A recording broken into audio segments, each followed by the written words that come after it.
kudin ne zahiri ba an kudi ba an kai saurare da yawa an jibge wasu cikin rumbu inda ake sa hatsi wasu sun haka rami a makabartu sun rufe wasu sun sa a gidan kaji wasu sun kai waje da sauransu an sun same su an nuna mana hotuna na irin waɗannan kudade ba an kai su wurin shari'a ba a su kudin ne nake tunani su kan wancan an kai su wajen shari'a an kakkama wasu da ake cewa kuma daga baya ma an yafe musu ko an sallame su a'a ba dai yafewa ba ni ba da za a kama mutum da laifi irin wannan in aka yi shurin hukuma wurin alkalai to sai abin da alkalai suka yi amma canzan alkalai nawa na yi ni daga biyu da zaka babu misali karo uku to ai ka san ko a kundin najeriya na mulki ai alkalai suna kan sha'aninsu daban ba a sa baki a cikin sha'aninsu sai dai abin da mutane suka gani in sun tabbatar suna iya nunawa albashi su je su gaya ma 'yan jarida su gaya muku ku je ku yi musu terere muna terere? a terere to ai ba ka ce ba mutane suna laifi ba a yi masu komai ba to a faɗi waɗanda suka yi laifi da laifin da suka yi kuma gwamnati ta sani ta kyale su maganar canjin alƙalai da kai Allah ya taimake ka ai dauke ganin kaman abin nan ne nama ya da roman kuma danye sama an zo da gyara amma ƙasar nan da maganganu wa ya kamata ya gyara wallahi ban sani wa Allah ya taimake a ya baka sani ba to gwamnati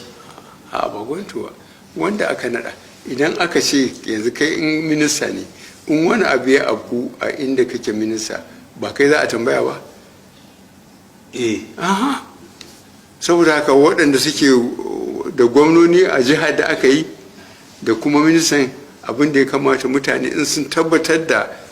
abin da suka faɗa su je su kai ƙara yana cikin haƙƙinsu na 'yan ƙasa in sun ga abin da ake ba daidai ba wanda yake cuto ƙasa su yi magana a kan shi da wuya to ya kuke so a gyara ko ya kake so a gyara tunda kai kake tambaya ta yau ni yadda nake so ba ya ta samu ba ni yadda nake so ne ba ma za a yi laifin ba shi ko dan adam tunda haka Allah ya halice mu akan ya raba shi da laifi to abin da nake so ko kana da dabara kai a'a ni ba da dabara sai abin da tsarin mulki ya rubuta ya ce shugaban kasa ya yi ko kada ya yi wanda na tabbata akan ka'ida an kin yi ba zan kyale ba wanda ban tabbata ba kuma waɗanda ya kamata su yi aikinsu 'yan sanda ne na ciki ne ko na waje su ma suna da haƙƙi tambaya nake so yi guda ɗaya abubuwa biyu yanzu muka taɓo zancen abinci a ƙasar nan tamu na ɗan taɓa noma ni shaida ne cewa bara Allah ya ba mu kaka mai tsananin albarka a bana shi yasa kai ado mu je to ai wannan rigar ta yi shekaru ran kai da amma mu je zuwa dai godiya alhamdulillah to bana sai Allah ya maimaita mana mun sake samun wata kakar mai albarka muna godiya ga Allah ba san ne ina kyautata san labari ya zo gare ka dan yana ɗaya daga cikin burorinka da alƙawarin da kai cewar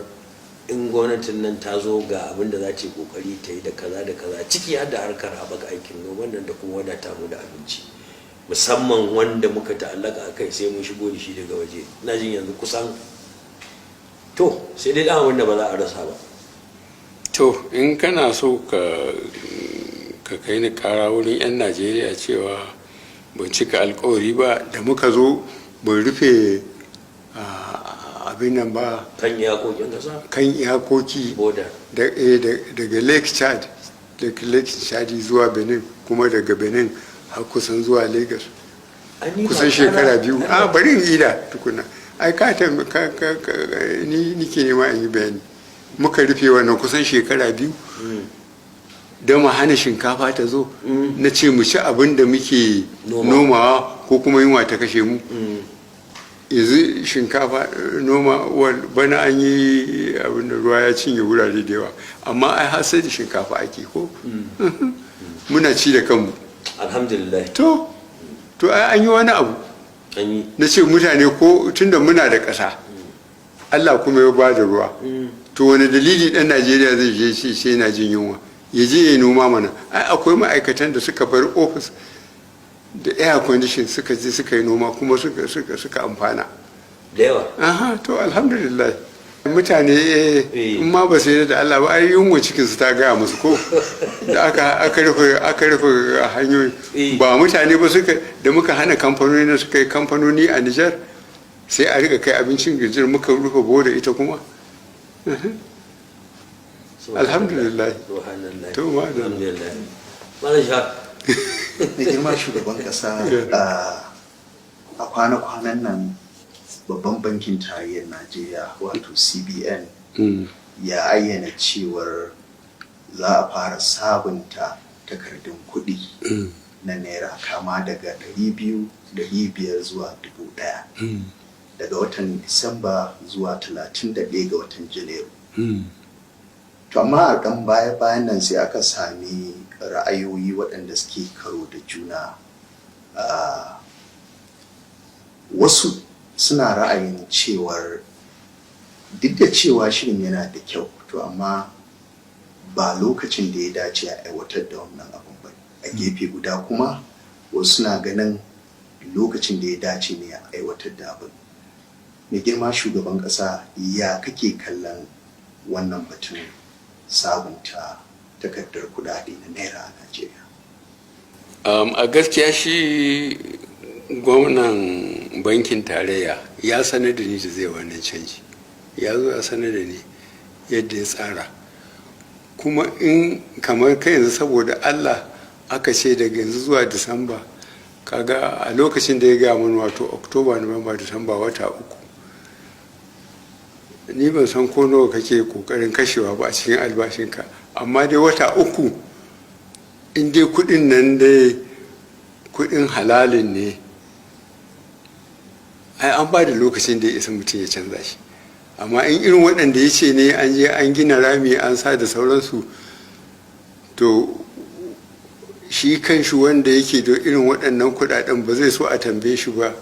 nawa gare shi kuma ya aka ya tara su. Amma dai ni na ɗauka ya yi adalci, wata uku sun isa abin da kake da shi ka same da za a yi ka canza shi. Inda har wata uku sun yi kaɗai da abin da ka tara, to ina tsammanin akwai ha'inci cikin sha'anin. To mai girma shugaban ƙasa, me gwamnati take kallo, menene babban dalilan da suka sanya cewa za a fara ɗaukar waɗannan matakan? A'a, shi ya dalilin da ya bani suna da yawa, amma na yarda da su. Yana da dalili, ya kamata a canza kudin Najeriya, waɗanda suke da su a waje su maido. Wani abu za su saya, ya za su canza su. Waɗanda kuma rami suka yi irin wanda ya waɗi ko suka abin nan, wannan kuma ruwansu. Amma dai duk wanda yake cin halalin shi, in ma'aikaci ne kudin shi mai bi iyakar su banki, daga bankin da yake amfani da su zuwa inda yake kashewa. In ɗan kasuwa ne shi ma haka. Yanzu da a kasuwar Kano ba akwai bankuna ba, saboda mutane kada su ɗauki kudin a bi su gida a kwace. To duk wanda yake sana'a ai ba da wasu kudi, ba zai ji tsoron canza kudi ba, tunda ya san inda zai kai kudi. Akwai waɗanda wayar bankin ya tashi suna sa a ƙarƙashin matashin kansu. To waɗannan kuma wata uku dai ai ya isa, a gaskiya wata uku ya isa. Da girman shugaban ƙasa, akwai batun basussukan nan da ke ci gaba da janyo hankulan 'yan Najeriya ana ta ce ku ci. Shin waɗannan basussukan da aka